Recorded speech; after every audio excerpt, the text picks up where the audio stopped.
Hi, ladies and gentlemen. Today I share a real incident. This is a mother telling me about who raised her son with endless love and sacrifice. I am Jennifer.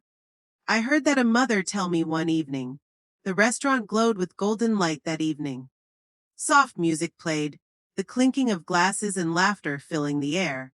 I had put on my best blue dress, carefully ironed, and brushed my hair the way my late husband used to love. Tonight was important. My son Daniel had invited me to meet his wife Laura's family for dinner. I was nervous but hopeful. I knew Laura came from a wealthy background. Her parents were business owners, people of status, as she often reminded everyone. I was simply a retired schoolteacher. But tonight, I wanted to show that kindness and sincerity were enough. When I arrived, I was the first at the table. Minutes later, Laura and her parents entered, dazzling in designer clothes. Daniel followed, smiling warmly when he spotted me. "Mom," he said, hugging me tightly, "I'm so glad you came." Laura's face, however, told a different story. She glanced at me, her lips curving downward ever so slightly, as though my presence ruined her perfect evening. We sat together, and soon the conversation started. Laura's father discussed his latest investments. Her mother described charity galas and international vacations. Laura boasted about her shopping trips in Paris. I listened quietly, offering a polite smile, though I had little to add. When the waiter came, I ordered a simple bowl of soup. Everyone else chose extravagant dishes. Then Laura's mother asked me in her elegant, sharp tone, "So, Mrs. Ellis, what is it that you do?" I smiled. "I'm retired now, but I taught school for many years. Teaching was my joy." Her lips twitched in a polite but dismissive smile. How quaint. I wanted to say more, but before I could, Laura leaned forward, her voice cutting through the chatter like a blade. "Daniel, this is embarrassing. Look at her. She doesn't fit the status of my family. Mom, Dad, this is exactly what I've been telling you. She just doesn't belong here. Maybe it's better if she leaves."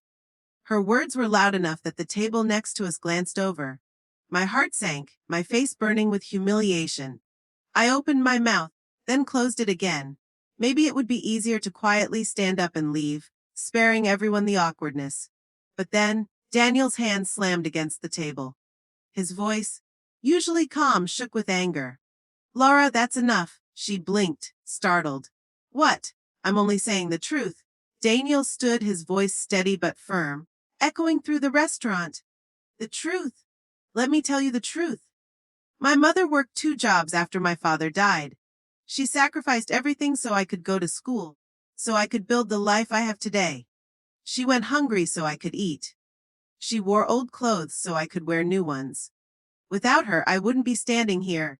You think status is measured by money and designer labels. You couldn't be more wrong. True status is sacrifice, love, and dignity. And my mother has more of that than anyone I know." The restaurant had fallen silent now. Even the waiter froze, holding a tray midair. Daniel turned to me, his eyes softening. "Mum, you're not going anywhere. If anyone doesn't belong here, it's the people who can't respect you." Tears filled my eyes. Not of shame, but of pride. My son, my little boy whom I once carried on my shoulders, had grown into a man who valued what truly mattered. Laura's parents shifted uncomfortably. Her father cleared his throat. "Mrs. Ellis, please forgive our daughter. That was uncalled for." Her mother nodded quickly. "Yes, very inappropriate." But Laura's face twisted in disbelief. "Daniel, you're defending her over me?" Daniel looked at her coldly. "If you cannot respect my mother, then yes, I will always defend her. Maybe you need to ask yourself what kind of person you are. If you think wealth makes you better than the woman who gave me everything." Laura was speechless, her cheeks red with fury. She remained quiet for the rest of the evening. The meal continued, though the air was different now. Laura's parents tried to change the subject, but I hardly heard them. My heart was too full, my son's words still echoing in my soul. Later, as we stepped outside into the cool night air, Daniel slipped his arm around me. "Mum," he said softly, "don't ever think you're less than anyone. You're my hero, always." I hugged him tightly, my tears falling freely. "I don't need anyone's approval, Daniel. Having you by my side is more than enough." In that moment, I realized something powerful. I had spent the evening worried about fitting into someone else's definition of status. But my son's defense reminded me of the truth. Status built on wealth is temporary. Status built on love and sacrifice lasts forever.